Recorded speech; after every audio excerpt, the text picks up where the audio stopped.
கர்த்தர் உங்களை ஆசீர்வதிப்பாராக. இந்த நாளிலே கர்த்தருடைய வார்த்தை உங்களுக்காக. 128 சங்கீதம் அழகா முதல் வசனம், அதை படிக்கும்போது ஒரு உற்சாகம் வருது, ஒரு நம்பிக்கை வருது. அப்படி என்னன்னா அந்த வசனத்தில்னா நான் வாசிக்கிற கேளுங்க.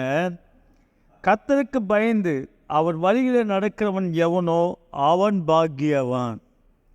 இங்கே நண்பு தெய்வஜனமே, கர்த்தருக்கு பயந்து அவர் வழியிலே நடக்கிறவன் பாக்கியவான். ஏன்னா அவனுக்கு எந்த குறையும் இருக்காது. 2 விஷயங்கள் சொல்லப்படுகிறது. ஒன்று, கர்த்தருக்கு பயப்படுகிறது. 2வது, அவர் வழியிலே நடக்கிறது. ஸோ இது வரைக்கும் நீ ஒரு அற்புதத்தை பார்க்கலையா? இது வரைக்கும் உன் வாழ்க்கையில் சமாதானம் இல்லையா?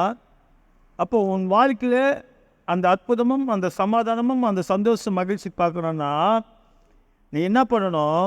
முதல்ல கர்த்தருக்கு பயப்படு. 2வது, அவர் வழியிலே நட.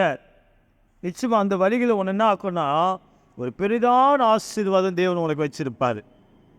அவன்தான் பாக்கியவான். அப்படின்னு என்ன அர்த்தம்?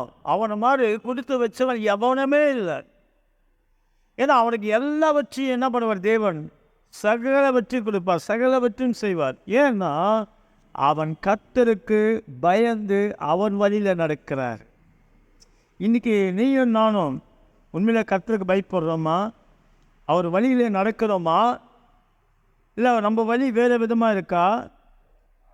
நம்ம கர்த்தருக்கு பயப்படுறோமா, மனுஷனுக்கு பயப்படுறோமா? இன்றைக்கி நிறைய மனுஷனுக்கு தான் பயந்து நடந்துக்கிட்டு இருக்கோம். அதனால தான் நம்ம இன்னும் ஆசீர்வாதம் இல்லாமல் இருக்கிறோம்.